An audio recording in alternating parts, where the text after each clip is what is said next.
أعوذ بالله من الشيطان الرجيم. بسم الله الرحمن الرحيم. الحمد لله رب العالمين. اللهم صل وسلم على سيدنا محمد في الأولين. اللهم صل وسلم على سيدنا محمد في الآخرين. اللهم صل وسلم على سيدنا محمد في كل وقت وحين.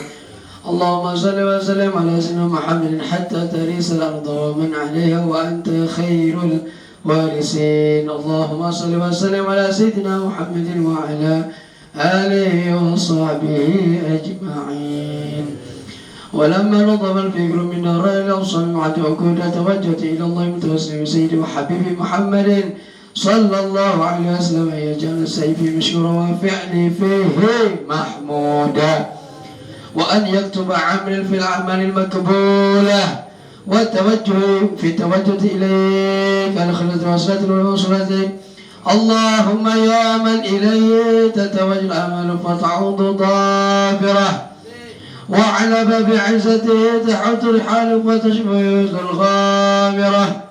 نتوجه إليك بأشرف الوسيلتين سيد المرسلين عبدك الصادق الأمين سيدنا محمد الذي عمت رسالته العالمين، أن تصلي وتسلم على تلك الذات الكاملة مصدع عملاتك وحافظ سرك وحامل رايتك شاملة، الأب الأكبر المحبوب لك والمخصص بشرف الأفخار في كل موطن من مواطن القرب ومظهر، قاسم إمدادك في عبادك وساكي كؤوس شركة على ودادك، سيد الكونين وأشرف الثقلين العبد المحبوب الخالص المخصوص منك بأجل الخصائص.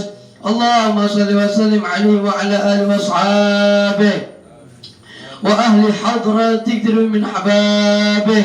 اللهم إنا نقدم إليك جاه هذا النبي الكريم ونتوسل إليك بشرف مقام العظيم أن تلحقنا في حركتنا وسكنتنا بعين عنايتك، وأن تحفظنا في جميع أطوارنا وتقلبتنا بجميل رعايتك وحصين وقايتك، وأن تبلغنا من شرف القرب إليك وإلى هذا الحبيب غاية آملنا، وتتقبل منا ما تحرم في نياتنا وأعمالنا، وتجعلنا في حضرة هذا الحبيب من الحاضرين وبترك اتباعه من السالكين، ولحقك وحقه من المعدين ولعهدك من الحافظين.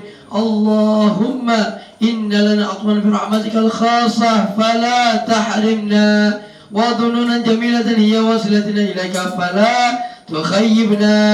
آمنا بك وبرسولك وما جميع من الدين وتوجهنا به إليك مستشفعين أن تقابل المذنب منا بالغفران والمسيء بالإحسان والسائل بما سأل والمؤمل بما أمل، وأن تجعلنا ممن نصر هذا الحبيب وواضره وله وظاهره وعم بركة والشرف وجده لنا وولدنا وله قدرنا ودنا وجميع المسلمين والمسلمات والمؤمنين والمؤمنات الأحياء منهم والأموات برحمتك يا أرحم الراحمين.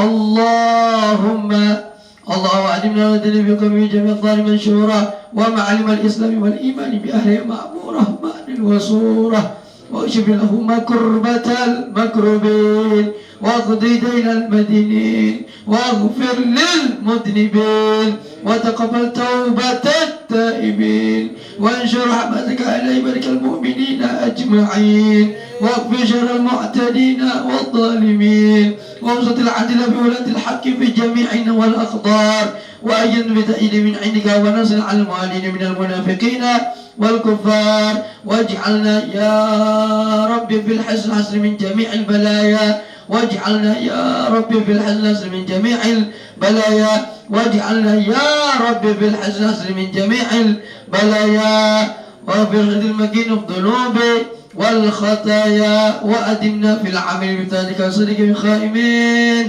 وإذا توفيتنا فتوفنا مسلمين مؤمنين، واختم لنا منك بخير أجمعين. وصل وسلم على هذا الحبيب المحبوب للأجسام والأرض والقلوب وعلى آله وصحبه ومن إليه منسوب. وآخر دعوانا الحمد لله رب العالمين. سبحان ربك رب العزة عما يصفون وسلام على المرسلين والحمد لله رب العالمين. إن الله وملائكته يصلون على النبي يا أيها الذين آمنوا صلوا عليه وسلموا تسليما. الصلاة والسلام عليك يا رسول الله. الصلاة والسلام عليك يا خاتم النبي الله. الصلاة والسلام عليك يا من أسر الله رب العالمين. ورضي الله تعالى من أصحابة رسول الله أجمعين. آمين آمين يا رب العالمين. الفاتح بالقبول وتكون شر ظاهرا باطنا في عبد السلامة برحمتك يا أرحم الراحمين. وبركة من الأولياء والشهداء الصالحين والأئمة الراشدين وبركة من العلماء العاملين وخصوصا بركة الحبيب بكر بن حسن البكي وبركة الشيخ عبد الرؤوف الزنجري وبركة أوبياء مدولي الخالدي وبركة من العلماء في هذه العاشة وبركة من العلماء في هذه المنطقة على هذه النية وعلى كل نية صالحة مقبولة. وإلى حضرة النبي سيدنا مولانا محمد صلى الله عليه وسلم بسر أسرار الفاتحة ورحمة الله. أعوذ بالله من الشيطان الرجيم.